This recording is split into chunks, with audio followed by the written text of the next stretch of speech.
Desde que era estudiante de Derecho, destacó por su capacidad de análisis para identificar y resolver problemas, así como para desarrollar estrategias en la administración pública, por lo cual a nadie le sorprendió que al egresar de la licenciatura fuera invitado a colaborar como asesor del gobierno federal.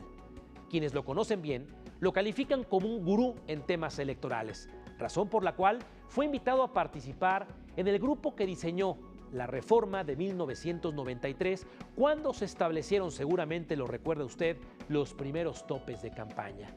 Pero ¿cómo logró el hijo de una familia trabajadora, modesta, de clase media, destacar en el servicio público y en el ámbito académico? ¿Dónde surgió su compromiso por la productividad y el desarrollo del país? Hoy conversaremos en corto con Virgilio Andrade Martínez, titular de la Comisión Federal de Mejora Regulatoria. Acompáñenos a conocerlo. Prohibido cambiarle. Virgilio Andrade Martínez nació el 23 de diciembre de 1967 aquí en la Ciudad de México. Es licenciado en Derecho por el Instituto Tecnológico Autónomo de México, mejor conocido como el ITAM, y maestro en Administración y Políticas Públicas por la Universidad de Columbia en el estado de Nueva York, en Estados Unidos. Desde el inicio de su carrera, se desempeñó como asesor en diferentes organismos gubernamentales, entre los que destaca la Presidencia de la República, la Secretaría de Gobernación, Petróleos Mexicanos, el Senado y la Cámara de Diputados. Como docente, ha impartido las materias de Derecho Administrativo, Economía y Políticas Públicas, entre otras. Entre 2002 y el 2003, fue secretario técnico y director adjunto de promoción del Banco Nacional de Crédito Rural y Financiera Rural.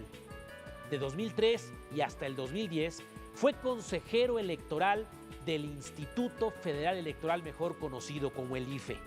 Actualmente es titular de la Comisión Federal de Mejora Regulatoria de la Secretaría de Economía.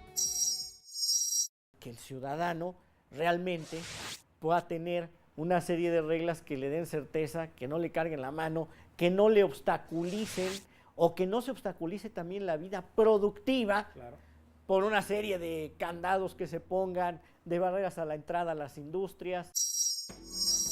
Su infancia transcurrió en los andadores y jardines del edificio Presidente Juárez, en el conjunto habitacional de Tlatelolco.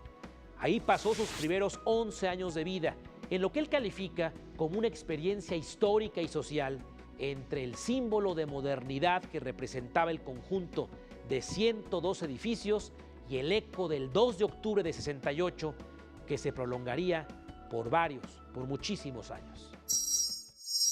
Yo tenía 9 meses cuando pasaron los sucesos del miércoles 2 de octubre del 68.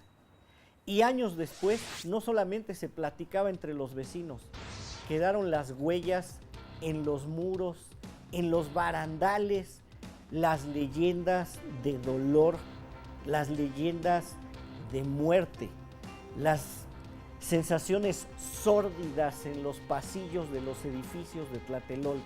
Mi mamá me cuenta que me tenía de los brazos desde una terraza en donde en aquel entonces se podía vislumbrar la Plaza de las Tres Culturas en su plenitud, desde el edificio Presidente Juárez, ubicado del lado poniente de la Plaza de las Tres Culturas. Hoy ya no se puede ver porque hicieron un edificio de Telmex, pero en aquel entonces se veía en plenitud la plaza. Mi papá salió a trabajar por la calle de San Juan de Letrán y se fue hacia el sur. En aquel entonces no era eje central, tenía 2 sentidos la calle, para tomar Santa María la Redonda e irse a la zona de Reforma. Regresa al día siguiente y a las 7 de la mañana nos trasladamos de la unidad Tlatelolco a la otra unidad ejemplar y de moda en el mundo, que era la unidad Kennedy de la Jardín Balbuena, en donde vivía mi abuelita a 10 días de los Juegos Olímpicos.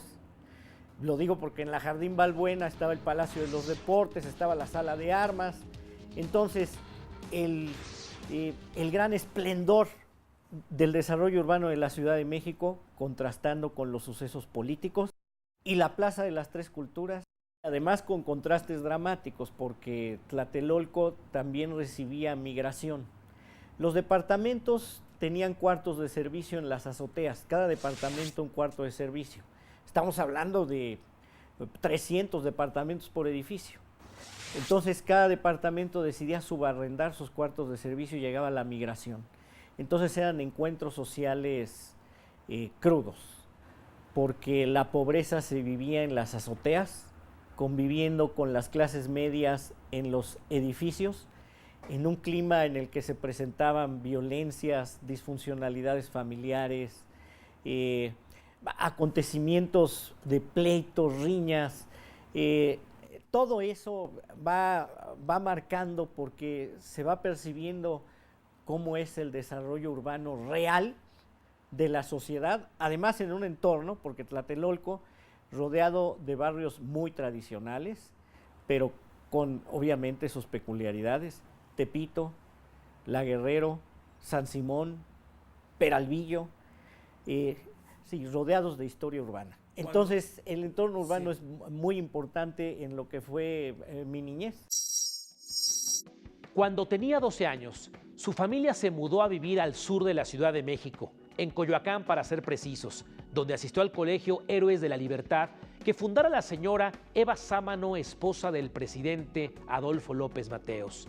Inició sus estudios de licenciatura en la Universidad Latinoamericana, que por cierto era dirigida por militares, y los concluyó en el Instituto Tecnológico Autónomo de México, mejor conocido como el ITAM, institución en la que presidió, por cierto, el Consejo de Alumnos en el año de 1988.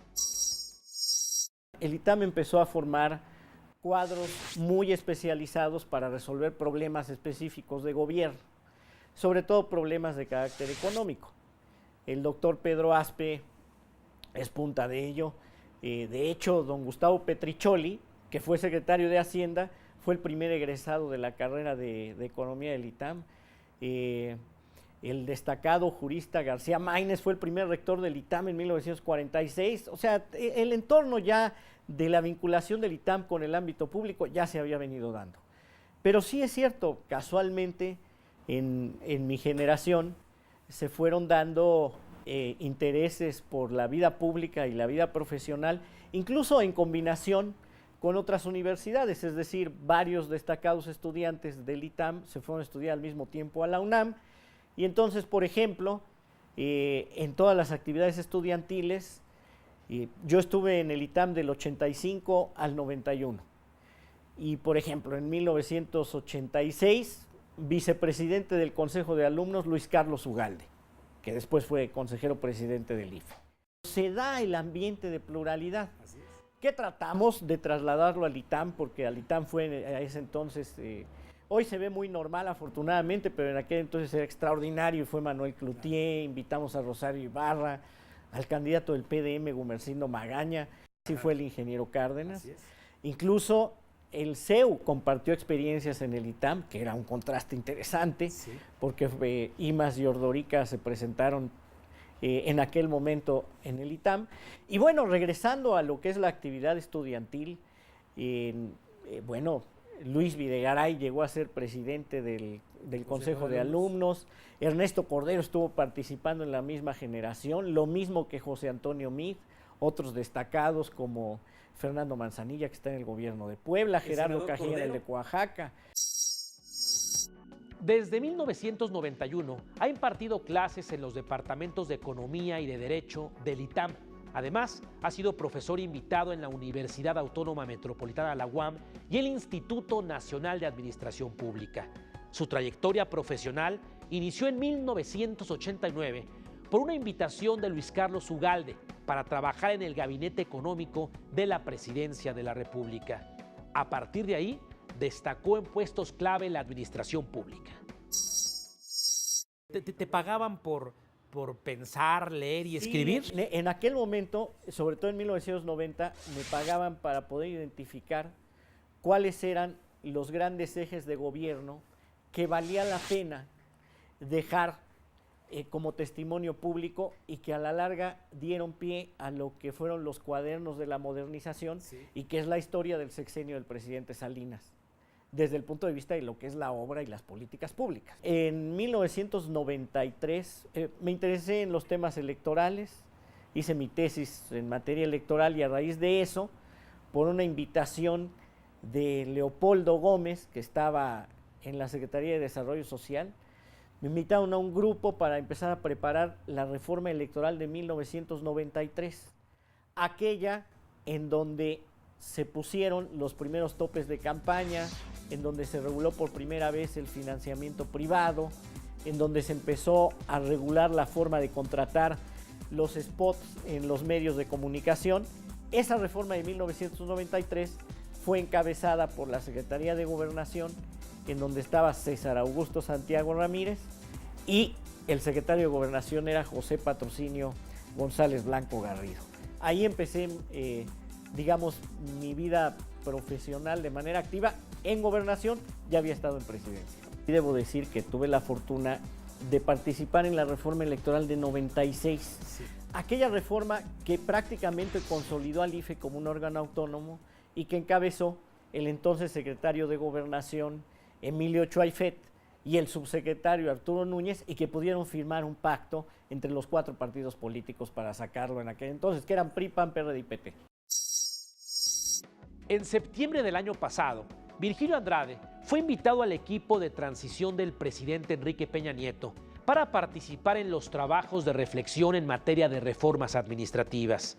En diciembre fue nombrado director de la Comisión Federal de Mejora Regulatoria, donde asumió el compromiso de promover la competitividad económica del país a partir de la mejora y la disminución de costos regulatorios. En México, el gobierno tiene distintos órganos que regulan la vida cotidiana. Se regulan cuestiones de salud, se regulan cuestiones agropecuarias, cuestiones ambientales, cuestiones energéticas. Y hay distintos órganos de gobierno que lo hacen. Pero desde hace 13 años, por recomendación de la OCDE, se dijo que debía existir un órgano que revisara que todas estas reglas que emiten los reguladores tengan los mayores beneficios en su aplicación y los menores costos para cumplirlas. Menores costos significa que no haya tantos trámites, ese es un punto, pero también otros puntos, que no vaya a resultar peor el remedio que la enfermedad. Entonces, la COFEMER es un órgano que revisa eso, pero además pone en su portal de internet estos proyectos de normas a juicio de los ciudadanos. O sea, podemos opinar sí, si estamos en desacuerdo. Te voy a poner ejemplos. Que si las cargas de los trailers en las carreteras son muchas o pocas, eso lo pueden opinar los ciudadanos. Obviamente también las empresas y obviamente también gente de gobierno, en fin, ese es uno. Que en relación con los tanques de gas LP, las condiciones, que las condiciones de etiquetado de los alimentos, esos asuntos de la vida cotidiana es en donde nosotros estamos opinando todos los días. Revisamos más de 1000 normas al año. 1000 normas. ¿Cuál es el objetivo? Que el ciudadano realmente pueda tener una serie de reglas que le den certeza, que no le carguen la mano, que no le obstaculicen o que no se obstaculice también la vida productiva. Claro. Por una serie de candados que se pongan, de barreras a la entrada a las industrias, y es una interacción constante dentro del gobierno y afuera del gobierno. La contribución de Virgilio Andrade al desarrollo económico, político y social del país fue reconocida por el ITAM, que en el año de 2009 le otorgó el Premio al Mérito Profesional, una distinción que entrega a egresados destacados. Yo le agradezco su compañía y lo invito a que nos acompañe en la próxima emisión de En Corto para conocer a más mexicanos que dedican su vida y trabajo al crecimiento de nuestro país. Y le quiero recordar que mi nombre es Gustavo Rentería y los invito, como siempre, a hacer mejores noticias para un mejor México. Buenas tardes, noches.